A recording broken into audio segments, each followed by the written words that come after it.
Beaucoup de gens disent qu'ils croient ce que raconte la Bible. Peut-être êtes-vous l'un d'eux. C'est le livre le plus lu au monde. Il contient beaucoup de sagesse, de psaumes, de récits, d'histoires. Il contient aussi beaucoup de prophéties. Je suis Joël Illiker, directeur de la rédaction du magazine d'information La Trompette Philadelphienne. Prophétie, vous pourriez associer ce mot à des films apocalyptiques, à des livres mystiques, à la folie des prédicateurs de rue. Beaucoup de gens le font et rejettent cela. Mais un tiers de la Bible est de la prophétie.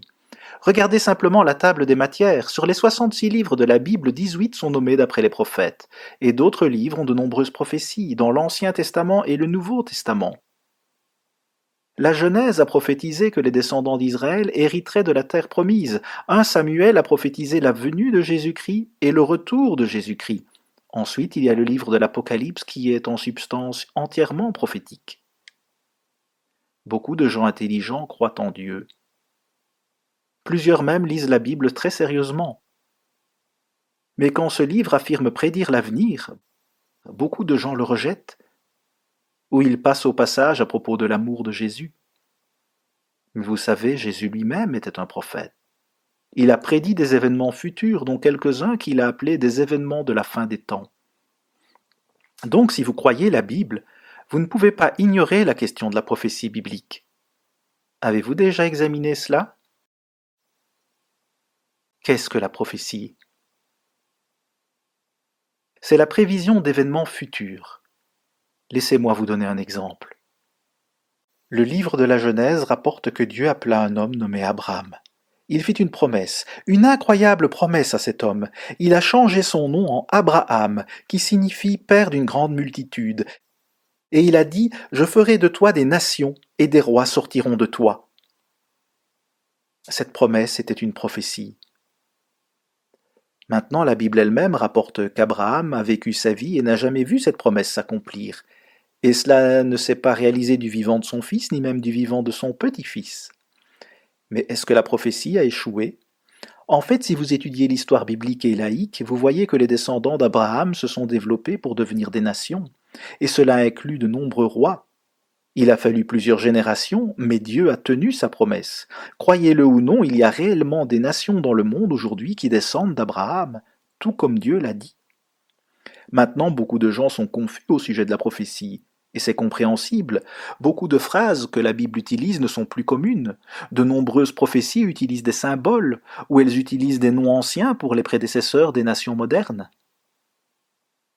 Alors les gens lèvent les mains et disent que la prophétie biblique ne peut tout simplement pas être comprise.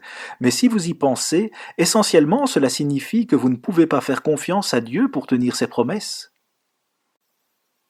Vous savez qu'il y a beaucoup de prophéties dans la Bible qui se sont déjà réalisées. Des promesses que Dieu a faites, qu'il a accomplies en détail des centaines ou même des milliers d'années plus tard. Et il y en a beaucoup d'autres qui sont en train de se réaliser en ce moment. Pensez à ceci. Pourquoi Dieu enregistrait-il tant de prophéties et ensuite les préserverait pendant des milliers d'années et s'assurerait que nous avons accès à elles aujourd'hui? Pourquoi ferait-il cela s'il n'avait pas l'intention que nous les comprenions? Cela peut sembler étrange, mais il y a en fait des passages où Dieu explique qu'il a délibérément obscurci la signification d'une prophétie au moment où il l'a donnée, parce qu'il avait seulement l'intention qu'elle soit comprise plus tard. Par exemple, le prophète Daniel a dit « J'entendis, mais je ne compris pas ». Et Dieu lui répondit « Va Daniel, car ces paroles seront tenues secrètes et scellées jusqu'au temps de la fin ». Cela signifie qu'il viendrait un moment où Dieu ouvrirait ces mots et décèlerait leur signification. La prophétie biblique est un sujet important. Il n'est pas intellectuellement honnête de dire que vous croyez la Bible, mais ensuite ignorer les prophéties bibliques comme si cela n'avait pas d'importance que Dieu garde ou non sa parole. Si les prophéties de Dieu ne sont pas vraies, alors quelle crédibilité ou autorité la Bible a-t-elle vraiment dans nos vies?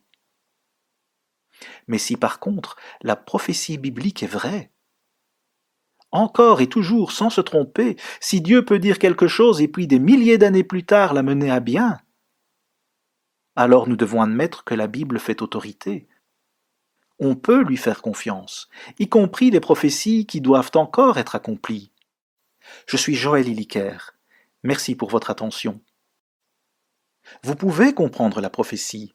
Cela vous aidera à donner un sens à ce qui se passe dans le monde aujourd'hui. Cela vous donnera un espoir réel de voir où les événements mènent, dans l'accomplissement des promesses et selon le plan du Dieu Tout-Puissant qui prévoit les événements futurs et les amène à s'accomplir.